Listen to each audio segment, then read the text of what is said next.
Hey guys, welcome back to our channel ranker study time.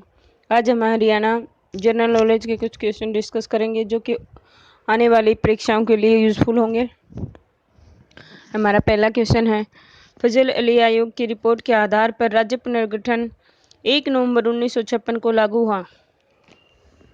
Rao Gopal देव ने 1857 की क्रांति में अहीरों को संगठित किया। इनका संबंध रेवाड़ी से था। इनका जन्म रेवाड़ी में हुआ था और इन्होंने अहीरों को एकत्रित करके 1857 की क्रांति में भाग लिया था।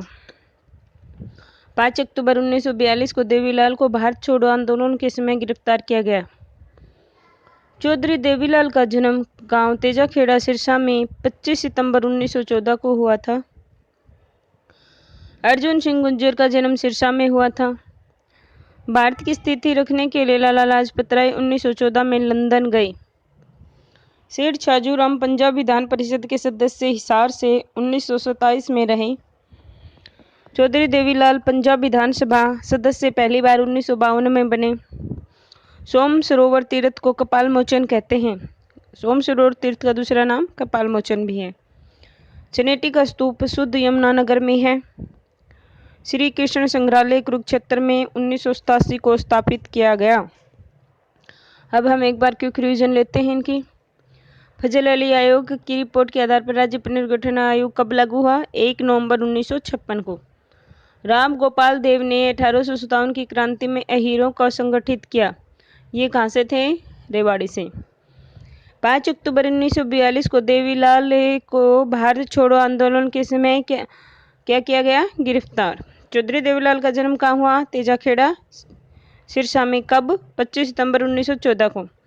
अर्जुन सिंह गुर्जर का जन्म कहाँ हुआ था? सिरसा में।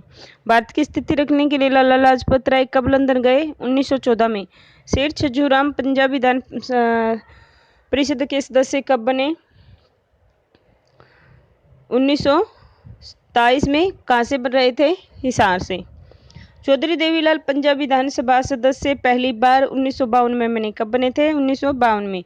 सोम सरोवर का दूसरा नाम कपाल मोचन है। चनेटी का स्तूप कहाँ है? शुद्ध यमुनानगर में। श्री कृष्ण संग्रहालय कब स्थापित किया गया?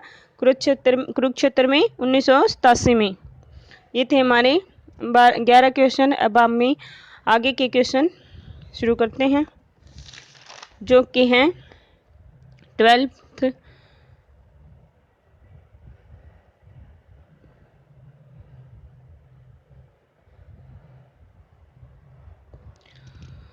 ब्रह्म सरोवर सन्निहित सरोवर काली कमली वाले का डेरा कुरुक्षेत्र में है। ये कुछ ब्रह्म सरोवर से हैं जिनका नाम है ब्रह्म सरोवर, सन्निहित सरोवर, काली कमली वाले का डेरा। ये सब कुरुक्षेत्र में हैं। प्रजापति ब्रह्म कुमारी ईश्वरीय विश्वविद्यालय पानीपत में है। गौकर्ण तालाब रोहतक में है। गौकर्ण का तालाब कहाँ पे है? रोहतक में। लुदेश्वर गांव का शहीदी स्मारक सिरसा में है। लुदेश्वर गांव का शहीदी स्मारक कहाँ है? सिरसा में। तोशाम की बारादरी पृथ्वीराज कचहरी के नाम से भी प्रसिद्ध है।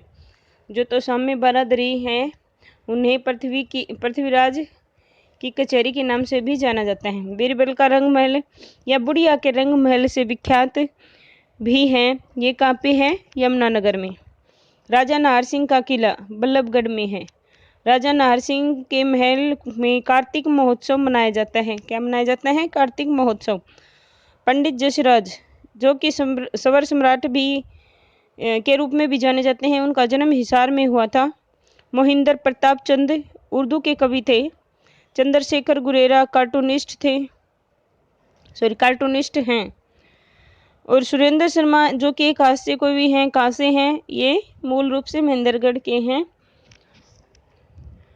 अब हम एक बार क्विक रिवीजन लेते हैं। ब्रह्म सरोवर, सन्निहित सरोवर, काली कमली वाले का डेरा कुरुक्षेत्र में है। क्या क्या है? ब्रह्म सरोवर, काली कमली वाले का डेरा और सन्निहित सरोवर। सन्निहित सरोवर को दूसरे किस नाम से जाना जाता था? हमने पढ़ा है, देखना। प्रजापति ब्रह्म कुमारी ईश्वरीय विश्वविद्यालय पानीपत में है।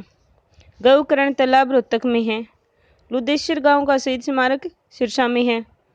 तोशाम की बारादरी पृथ्वीराज कचहरी के नाम से भी प्रसिद्ध है।